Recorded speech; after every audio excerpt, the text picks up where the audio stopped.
Well, hello and welcome. Guess what? I am so excited because I am getting ready for a party. Do you guys like parties? I enjoy having a party because you know that it is a very special week, isn't it? Yep, there's a holiday this week. And so when there's a holiday, you have to celebrate the holidays. And do you know what holiday it is? I'm gonna give you some clues. I am wearing red. I'm all dressed up in red. That's a good thing. And I've got some decorations. Yep, I've got my decorations ready. See, I've got some napkins and I've got some decorations. So that's great. And I have my box to collect my candy because this week we're going to collect some candy. So I've got my box for candy collection because that's good. That's important. And today's theme is love. So I bet I know what holiday it is. Do you guys know what holiday it is? Do you think that I think that it's probably Valentine's Day. Don't you think it's probably Valentine's Day? Am I wrong? Am I a little bit off? Let me check my calendar. Oh boy. My calendar says it's October. So that means that it's probably not Valentine's Day, is it? Well, why would we be talking about love when it's not Valentine's Day? That's confusing because that's about the only time that I ever really remember us talking a whole lot about love, and today's whole theme is love.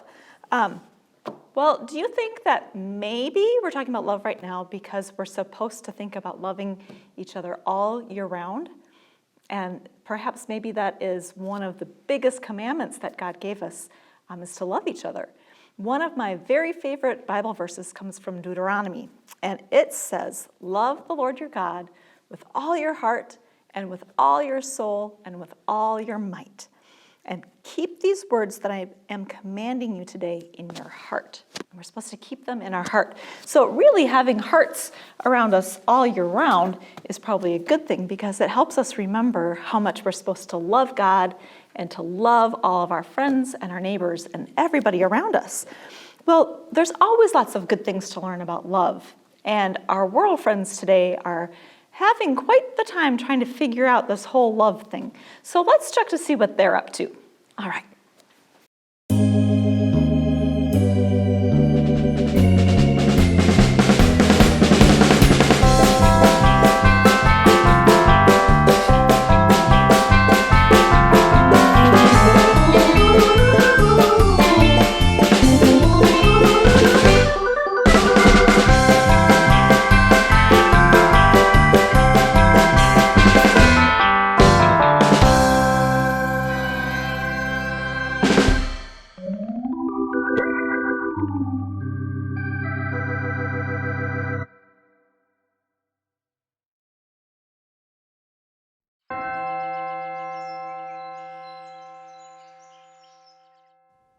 Happy birthday, Ruby! Don't remind me. Well, what's wrong? Don't you like your birthday? I used to love my birthday, but this year, after we had cake, my parents said I was old enough to have some new rules around the house. Rules! For me! What kind of rules? Clean your room, Ruby. You have to donate to charity, Ruby. I even have to take care of my own ponies. You have ponies? Like multiple live ponies? Yeah, but only like 4 of them. Mimi? Nope, she's thinking about ponies. Ponies. I shouldn't have to do any of that stuff. I'm a princess. Ruby, I'll come over today and help you with the stuff you have to do, like take care of the ponies. Really? Of course! You're my best friend after all. I did not know that. Ponies. So that was the tour of my house. In under 2 hours. New record. I didn't notice any ponies on the tour. I'd love to meet them and pet them and feed them carrots and read them books and... We could go riding too. But we can't ride them until my room is clean. Another new rule. Right. So, where do we start? Do you have a shovel? What's the problem? Where did these go? Probably in the clothes hamper. Now what? This is gonna take a while. Doing great, Ruby! Don't forget to do under the bed!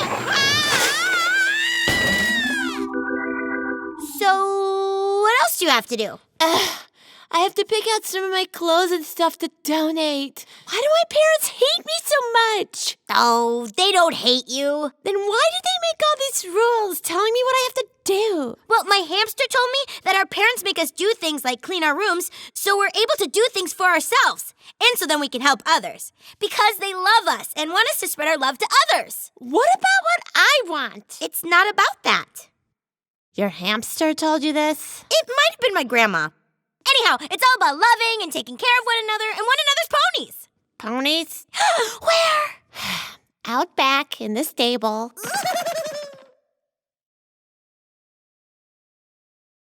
So this is love. Something tells me this is not going to get any easier. Oh my, Ruby's room was quite the mess. Have your room ever gotten that messy? Because, well, I won't tell you whether my room has gotten that messy before or not, but I can tell you that my room has been messy before, but I don't know if it's been quite that messy, and I most certainly don't think I've ever had any friend who has been kind enough to come and help me clean it all up. Mimi was being an excellent friend, wasn't she? Yeah.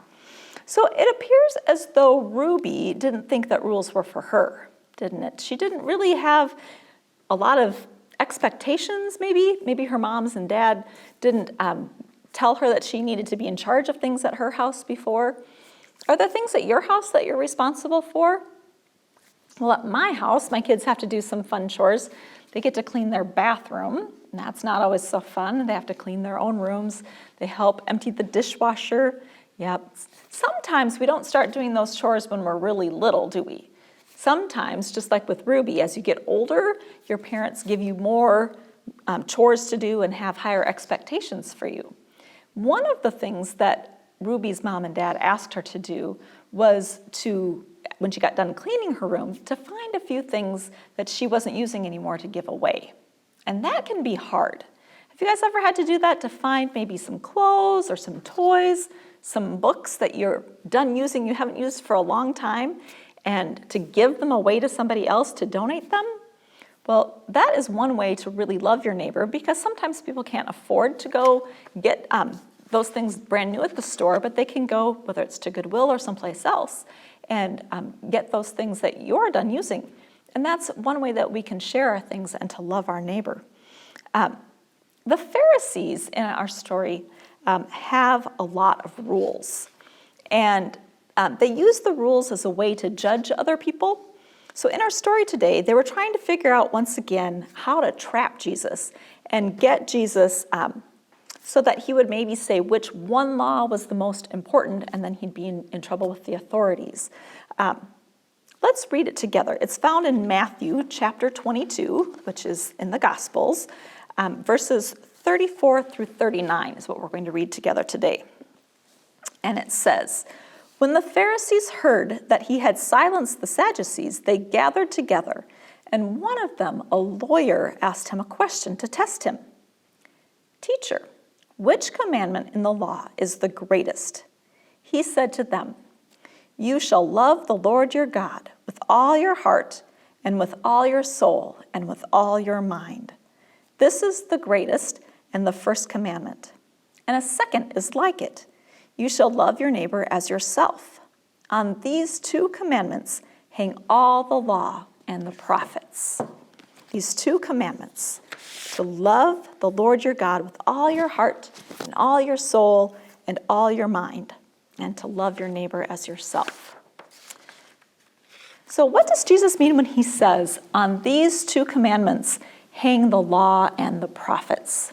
It's kind of a funny thing to say. Hang all the law and the prophets. Well, let's think about that for just a minute. If you love somebody, and you'll probably choose nicer words to use with them, you'll maybe include them better, you won't hurt them, you'll share your things with them. And so if you're treating other people with love, then all the other laws come into place, don't they? That you don't probably need a whole list of things, like in your classroom, you maybe don't need a whole list of other things if you just remember to treat each other with love. And I think that that's what Jesus is trying to say, is that loving each other helps us keep everything else all in line. Many, many, many of our problems on this earth would be solved if people loved each other, wouldn't they? And it also says that if you love others like you love yourself. So how do we love ourselves? Do you know how you love yourself? Well, probably with your mom or dad's help, you feed yourself healthy food, don't you? And it's important for us to share so that other people can get healthy food. And I hope that you tell yourself good job when you do well in school. It's important to do that. And also just to talk to yourself nicely every day and to remind yourself that your mom and dad loves you, your family, grandma and grandpa and other people love you, and that God loves you. And if you remember those things all about yourself, it's a whole lot easier to treat other people in the world that way when that's the way that you treat yourself, because then you can turn around and treat other people with that same kind of love. So, all right, one quick reminder before I have you do your leaflets, that this Wednesday night from 6:30 to 7:30 in the Spirit of Joy parking lot is our trunk or treat. And you can bring your candy collecting devices that maybe are orange instead of red and pink, and wear a costume if you'd like. We ask that everybody wear masks so that we can love each other and keep each other safe. But we hope to be able to see you on Wednesday night from 6:30 to 7:30. And also, just for this week, so that you know, your leaflet is called The Greatest Commandment, and it has some fun activities to do for you guys in there. So I hope that you have a good week. I hope to see you Wednesday night, and we'll talk to you later. Thanks. Bye.